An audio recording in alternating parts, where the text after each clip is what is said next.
All right, everybody, welcome back to Late Night Thoughts. Don't mind any of the Girl Scout cookies that we have in front of us right now.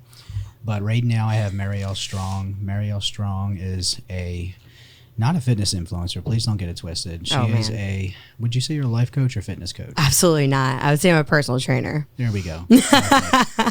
But, mental health too, psychology in there. Fitness, I don't like the word coach anymore.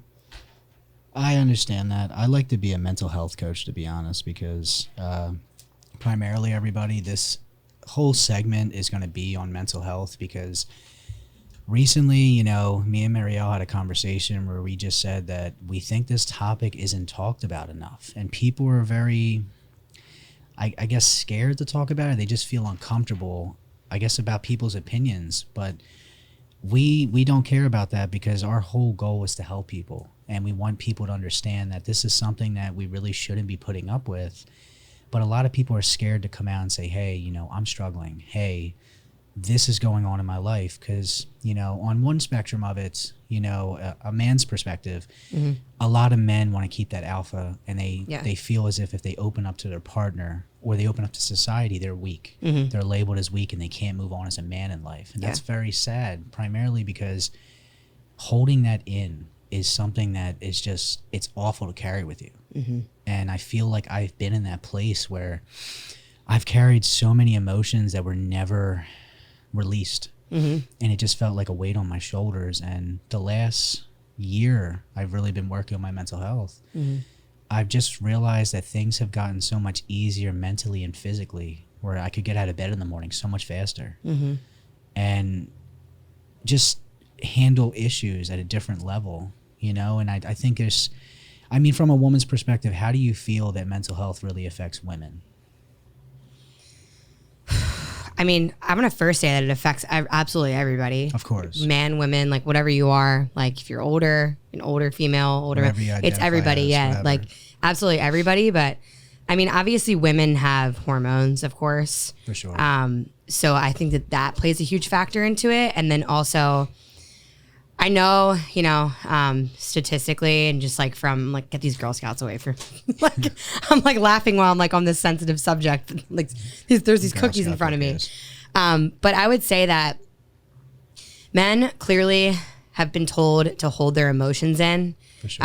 From past generations, for sure. Like be a man, very toxic masculinity, of course. Yeah.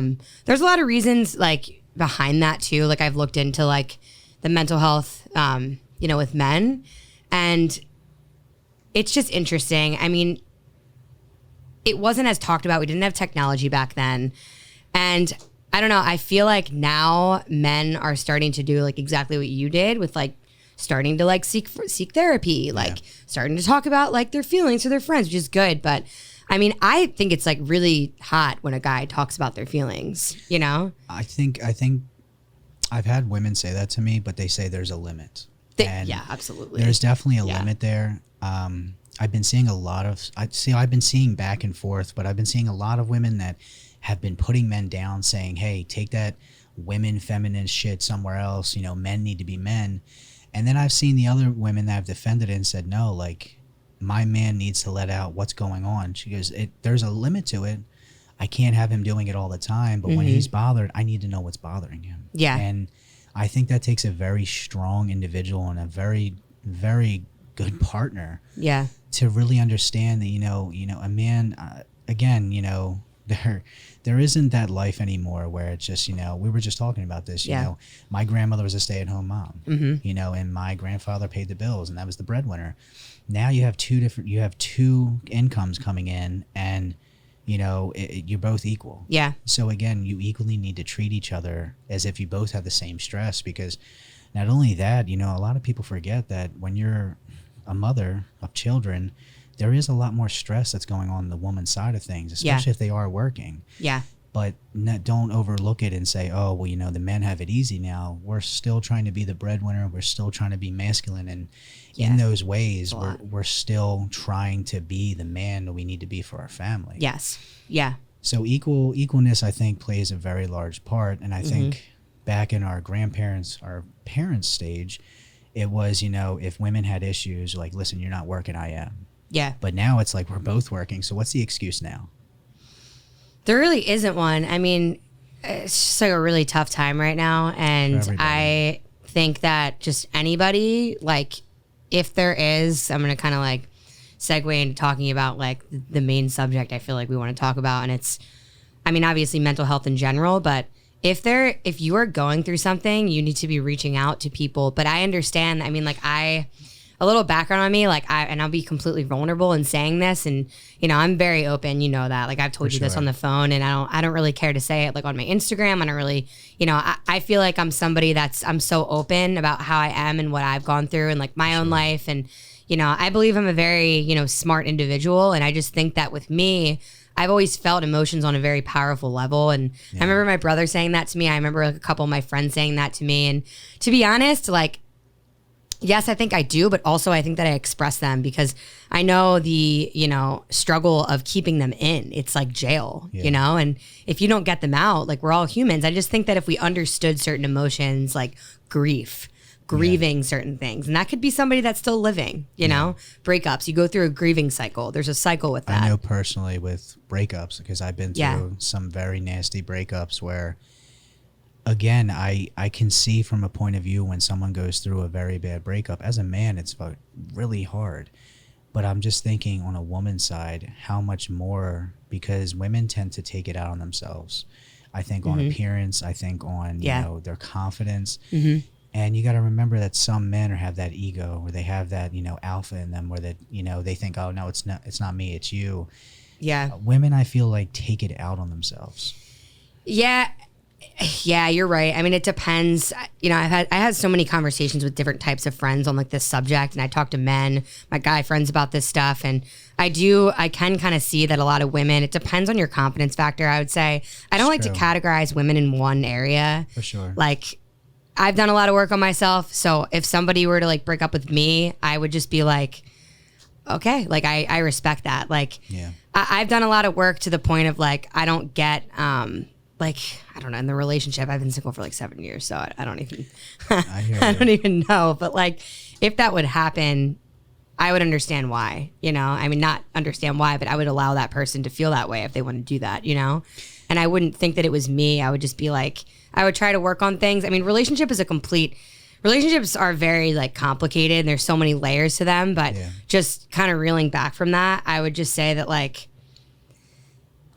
I don't know. I think this area too. Like I think that it's different in so like many areas. Saying, what we were just saying before this, you know, a water bottle is $1 at a dollar store. You go to a gym, it's $3. You go to a concert, it's $6. Yep. And that's where you're supposed to be in life and where you're valued at. And I think a lot of people that are in their hometowns, you know, that never really got along with certain people and the way they act, you know, there's different cultures, there's different mindsets, different everything.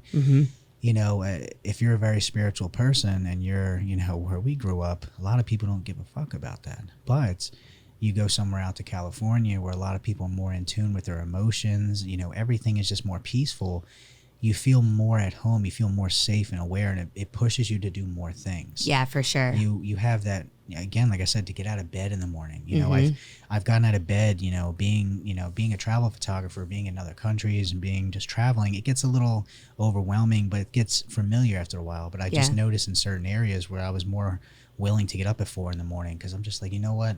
I love where I'm at. I love this. I love that. Your body feels, you know, everything around you. Yeah. And I think, like me, I need to be on an island sometimes when I need to clear my head. I need to be on the beach. I need to feel the sand. I need to be more in tune with the earth. The water speaks to me. Oh, yeah. And that's always been a thing with me. Like fishing, I can go fishing all day, and it's soothing to me. I don't have to catch a fish all day. It's just the fact of being on the water that resets my mindset. Yeah, for sure. And I think some people that have never left their hometown or never experienced the world, they're never going to know what their potential is because they're so scared of the fear of failure. They're so scared of being by themselves. And I'll be honest with you, like 2 years ago, I just got over the fact of waiting on people to go on trips that never really wanted to go on trips. So I started doing solo trips. Yeah. I have never had so much fun because it's just an open book. Oh, yeah. You're not depending on anybody, and you're just wandering, and you're just meeting new people. There's new culture. There's new everything. And that to me is like, my bread and butter of why I love traveling is that learning a different culture other than my own, because I hate being in the same place. Yeah. And that's when I go out the country, you know, I might go to Aruba next month, and like I already have friends off of an app that's like an app for learning Spanish. Like, hey, if you come to Aruba, we'll show you around. It's just cool. Learning different cultures and doing stuff like that is so cool. Yeah, seeing different people, not the same person over and over and over again. I just can't physically stay in one place for so long. Like here, again, like, but going different places and finding out like where my body and my soul belongs. That's really a big part of your mental health as well. Yeah, especially in your 20s, you know? I mean, let's just say that. I'm going to get on this subject like real quick. I mean, COVID changed so much. Changed and everybody. We're still dealing with the after effects of this. I knew, you know, because I'm very like connected to the world, and I don't like when people like disagree. And, you know, I mean, I just want people to all be friends because we're all humans, you know? Yeah. And that sounds very la hippy dippy, but I truly mean it. Like, we're all people, and I love people. So it's just COVID was a thing, obviously, in itself. And then after, now we're just dealing with like the, you know, the trickle down effect and the after effects of it. And now we're seeing, you know, a lot of people having some issues across the board. And you and I were on the phone a couple days ago, and I was like blowing up on the phone. I'm like, is everybody calling you right now saying that they're going through something like really huge right now? And you're like, dude, everybody's calling me and saying this. And I'm like, everyone's calling me. I mean, people come to me in general for like advice and stuff. Like, I'm just that person for people, which kind of gets heavy for me sometimes because I'm not in the best space either. No, but again, and it's like, it takes a strong person to admit that. But on top of that, the way we both are, which I've noticed, is like we're just set on helping people at times. Even when I don't want to tolerate some people's actions, I still give them advice because at the end of the day, I always think like maybe this person, maybe again, I look at it religiously. Why is this person being sent to me? Why is this being done? Yes. And the biggest thing that I had to understand, which I heard, and I just put it in one of my videos as a quote, is that you really start being in tune with yourself when you just accept the bad things that happen to you. Meaning that that's your path God put you on for a reason. I know. So once you accept that God himself is like, this is what you need to go through to get to here, your life unfolds so much faster because you're not focusing on the bad things that happen to you. It's not going to do you any good. I needed that today. I needed you to say that today, actually. I even appreciate you saying that. It's something that's changed my mindset because there's been so much that's gone wrong to me. And I've just realized that I've gotten through almost everything in my life so quickly to the point where it just made me move faster and grow quicker as a person. Exactly. And that's overcoming adversity. That's something that people struggle with. You know, again, when I was in my younger 20s, I'm 31 now, but when I was 18, 19, it was always boo-hoo me. Oh, my parents were addicts. Oh, I didn't have this. Oh, I was beat as a child. I just kept blaming everything that happened to me and letting that define my future. And that's not my future. No. I have the control. I am the director. I'm the creator. I'm the filmer. I'm everything. You actually have more since you've been through all that stuff, you know? But again, that's the thing. You're writing your own story. Yeah, I know. So the thing is, moving forward in the future, yes, you know, we're writing the book, but those past chapters that cannot be undone, you need to understand moving forward positively and moving forward, learning those lessons. That is your book. You can control that. You're writing the script. Yeah. And a lot of people, they tend to have their past dictate their future to the point where it can never change. And the whole thing is it's mental health and your mindset. You yourself need to understand that this can all change once you start changing things mentally. But here's the thing that I've noticed is that if you keep doing the same thing that you've always done, you'll always get what you've always gotten. The definition of insanity is doing the same thing over and over again and expecting different results. That is the best freaking quote. Thank you, Albert Einstein. But again, seriously, it's true. People keep saying, why is my life not changing? Why am I keep doing this? Why do I keep doing that? You're doing the same thing. Again, my dating life has always been up and down. And quite recently, about 2 months ago, I was truly in love with this girl, and it ended so quickly. And I actually got over it very quickly. So everyone's like, we must not have been in love with her. No, I actually was. The thing was, I accepted the fact that that person couldn't have me in their life. And if they were so willing to let me go and not worry about me, then that's fine. That's their problem. But the thing is that your person's out there, the person that you're supposed to be with. But the thing is, when you're with somebody, they're supposed to add to your happiness. Yep. Yeah, and they absolutely. added to my happiness, but it wasn't to the point where I was dependent on it. Yeah. I knew I could create my own happiness, and I always made sure if I didn't do the precautions I did this past year with my mental health. And again, every Friday I go to the bathhouse, I go to the sauna cardio every morning. I make sure my morning routine is part of my mental health now. Yeah. If I did not have that, I would fall apart. Yeah. And I know just from a mental standpoint that I have grown as a person. My self-growth is so much more now because of that. Yep. And some people just don't realize that, you know, lying in bed crying, you know, bitching about this stuff, or trying to make things change. The only thing you can change is the way you look at a situation. Yeah. You can, you know, say, boo-hoo me, this happened to me, I'll never get anywhere, I got to work so hard. Yep. Or you can just shut the fuck up and just say, hey, I'm going to do better now. I'm going to make sure this never happens to me again, but I'm going to make sure that nobody ever makes me feel this way again. And that took a lot. That took so much for me at 31 years old to be like, I just don't deserve this. And that's a lot of willpower. For sure. That's awesome. For sure. It's a lot of willpower. I want to kind of go off something that you said, because it is really hard for people that maybe just might be like, maybe never struggle with mental health, and now they are. Yeah. Because it kind of like, not to be like negative, but like the state of the world in a lot of ways is affecting people.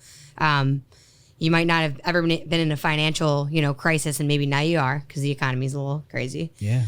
But I tell everybody, and what helped me when I was in a hard spot, and I'm sure that you kind of collected this and did like a similar thing. Yeah. But when you're trying to figure out, like, and anybody that's going through anything out there, when you're trying to go and get yourself out of a situation, but it's too overwhelming, because when you are surrounded by negativity, it's almost just like jail, and then it traps you and it suffocates you, and you go down this hole and you just slide down it, and you slide down it, and it gets darker and darker and darker. Yeah. So for some people it stays at a certain point, but for others it keeps going. Yes. So how do you get out of that? Because it took a long time to get that far down. So what I always say to people, and what helped me when I was in a really weird place, is 1%. You know, I like that phrase. Yeah. 1%, 1%, 1%, the compound effect. Do what you can do that day. Do the best you can do that day. And if there's one thing that you can do in the morning that makes you happy, if it's a cup of coffee that makes you happy, then do that. Yeah. You know, like, take care of yourself. Like, acknowledge your thoughts and understand them. And what I try to do is I can hear my thoughts, but I recognize that they're not me. So I'll take my thoughts and I'll be like, okay, Marielle, we're a little negative today. What do you know that you can do to get yourself back to equilibrium? And then I'll factor in a walk. I'll turn my social media off. I'll turn my phone off. There's little things to just get your mind back to that clear state where you're in neutral again. But you kind of have to know when your thoughts are saying a specific thing, take that as like data and acknowledge it, let it pass through, and then like apply certain things that you can do to get back to that state, and then try again the next day, you know, and then that compounds over time. So I guess what I'm trying to say is, it's just like walking towards it. It's not just like waking up one day and be like, you need to be happy, because that's toxic positivity. You don't want to just like tell yourself, I need to be happy, because you're not going to listen. Like, that's going to make you even more depressed. Sometimes you have to force yourself. Like I did give some tips the other day, and one of the biggest tips was try to force yourself to do what makes you happy, or what used to make you happy before you were in the state of mind. Exactly. And, you know, each day might get better and better, or it can get worse, but you're trying different outcomes. And just going off of what you said, you know, here is that dark hole that people keep going down. Now you're forgetting some other factors, is that some people, while going down that dark hole, they lose a relationship, then they lose a family member. Yes. Or they substance abuse. Yes. I've had a lot of friends that have died from substance abuse, whether it was drinking and drugs or suicide. And me too. The thing is, I was handling my depression. This was before New Year's when I gave up alcohol. I'm not really an alcohol person, but if I have one drink or two drinks can make me feel like I'm like not destroyed, like I still have my composure, but it makes me forget a little bit. Like, it just makes me relax. And I didn't like the fact that I was running to that once or twice a month. And a lot of people are like, oh, it's only once or twice a month. But to me, it's just, I don't think alcohol benefits me in any way, because it goes either way. It makes me either forget, or it makes me realize more of what's happening, makes me more emotional. And I think that's a lot of times with people, they're just filling that void with, you know, alcohol or drugs or going back to a toxic Vaping. ex. Yeah. Again, you have to understand. And again, when I used to microdose mushrooms, I still do here and there were some times where like I would do it because I was stressed, and I had to stop doing that. I didn't want to do it when I was stressed because it was pulling me into a darker hole. You're relying on something. And I was relying on something Yeah. for my happiness. Yep, And then it becomes into it. I don't have an addictive personality, but that's how it starts. Yes. And I think a lot of people, like I don't ever shun people that are drug addicts or addicts, because obviously I have them in my family. I've dealt with it, but it takes a person that's at a very low state of mind to depend on a drug like that. But you got to remember, that's their way out.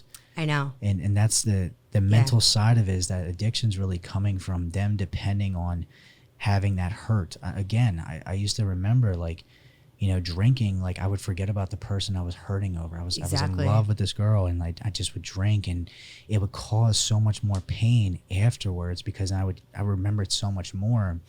And I think some people get caught up in that and they don't know it. And that's why I think the healthiest approach when it comes to your mental health or handling situations is, one, if you have to drink, socially drink at events, maybe like a wedding. That's really a wedding, a birthday.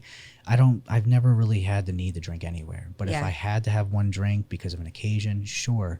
But I'm only going to do it when I'm in the right state of mind.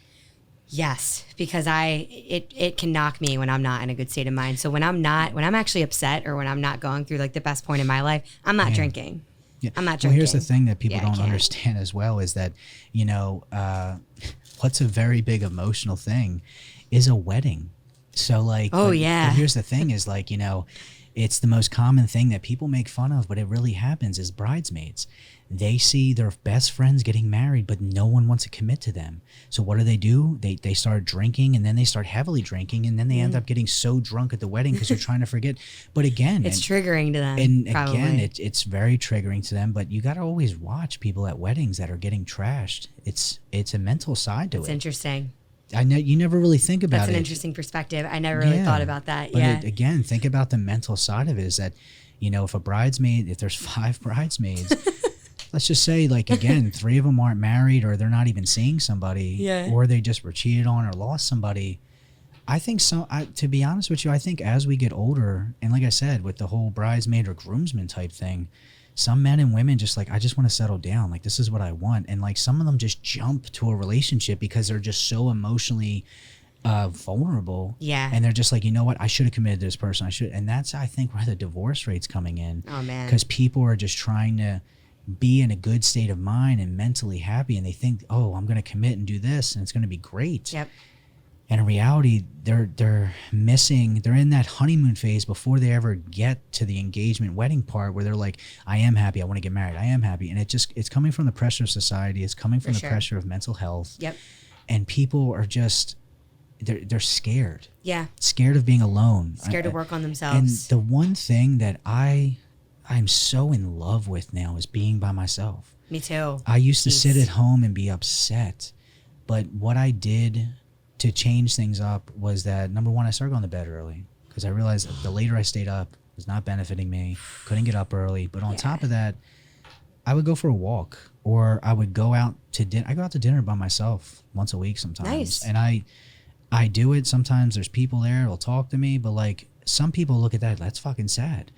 To be honest, I'm not waiting on anybody. And again, there's sometimes I do have company. There are people I've taken out on dates. There's people. But when I was in a relationship and the person lived in another country, I was the happiest I ever was, because I was going out to dinner by myself. I was saving a little bit of money because not another person with me. But every other month I was seeing this person for a week at a time. And I was just going to bed early, taking care of what I had to take care of. Yep. And I was limiting myself from, you know, people getting in the way. And again, you know, in my past, I wasn't a cheater. I was seeing, you know, people here and there, but like, you know, it was that casual thing where, oh, someone would see me this one week and then I won't hear from a couple weeks. And then they'd come back, and then I was just dating here and there and sleeping with people, and I just didn't like the feeling.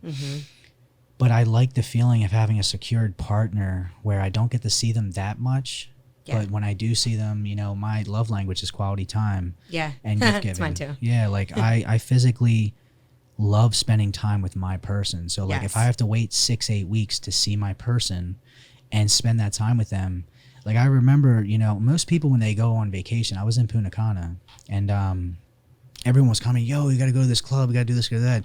And I just remember being with my girlfriend and we were just, it was like 7 o'clock and we're just having dinner after being on the beach all day, relaxing. Yeah. You know, she was a social drinker, like one drink, maybe two, but it was never essential to us. Yep. We didn't have to drink. Like that whole trip. You're already social anyway. That whole trip, I wasn't drinking. Yeah. But it was just the time we spent. We didn't even go to the club. We were in bed by 8 o'clock every night. Yeah. And that was the thing. Like we came home, we watched a movie together, and it was just, it was the perfect setup because she wasn't upset we weren't out. She was just happy we were together.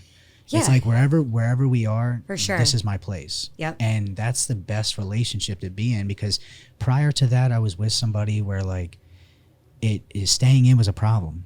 That we had to be at a club, we had to get bottle service, we had to do this. I'm like, I don't like this lifestyle. I don't drink. Yeah. You're not my person. No. I don't think you were worthy of me being with you at this point because I don't like this. And it resonates with certain people, man, that they want something, but they don't truly know what they, like some people just don't know what they truly want. They're like, oh, I really like this person. Yeah. But you're not looking at the finer details. Mm-hmm. Like, well, this person does this, this, and this, and that's what you hate. It's called compatibility. Yes. And if the compatibility's not there, your soul's not there. I mean, to be honest, it's just not there. I mean, I've been single for 7 years for like that's a beautiful reason. thing. Yeah, that's for a reason. Beautiful thing, man. I don't need anybody. I don't want anybody to come in and people can like easily bring me down and I'm somebody that's kind of high energy. Yeah. You know, not all the time, but I like to be that way because I'm very goal oriented. If I ever see somebody with you, they either have to be at your energy or match your energy and make you, you know what I mean? You can't be with someone that's below your energy, I feel. I think that people like, I see your perspective on that, but I don't know. I think I'm kind of I'm not trying to say too much on like my dating life. I'm kind of private with like my dating life, but I don't really care to talk about this, but I don't know. I just think that I just need somebody to like motivate me too, you know? And it doesn't mean that you have to be like this outgoing person. Yeah. You don't have to be outgoing like me. I mean, I dated some guys sometimes that were really outgoing like me. Maybe that's not the best for compatibility sometimes. Yeah. I don't really know what it's going to look like, but all I'll know is I'll like know, and I've collected a lot of data on dating and I know what I want and I know like, you know, what I add to somebody's life and I know what I want to be added to my life, but I know that I want to like travel. I say I'm an in-depth person, but I'm a very simple person. Like I just want to like have fun. Like I know who I am. You like don't need somebody. Well, no, I don't need. I'm the. You don't I'm need too somebody independent. that's like what I'm saying is toxic to the point where they're gonna pull your energy away. Oh no, that was young Marielle. Yeah, that was when I was like in my beginning 20s. You need somebody that's gonna accept your energy but never take away from it because I just feel that the moment they take 1% of that, it's gone. It's gone, and like you just are like, nah. But I would never even like enter that anymore. You know, like as soon as I would see that that's happening to me, I'm so in tune with myself. I wouldn't even allow it. So that's why like going on dates, getting to know people for all 4 seasons. That's what they say. Get to know somebody for all 4 seasons, meaning like what happens. Like I think a lot of people right now, I'm hearing a lot of people are breaking up or relationships are stronger than ever. And that's really great if relationships are in a, you know, strong place when like things are kind of weird in like so many different categories, because that just means that you guys are able to work through things together. Because there are going to be times in relationships where shit hits the fan. Oop. Hello, my husband. That's the alarm. We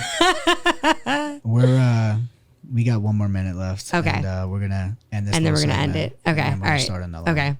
I'm just gonna say that I don't even know where I was. What was I saying? We were in a good place. I know. Am I ADD? I just know that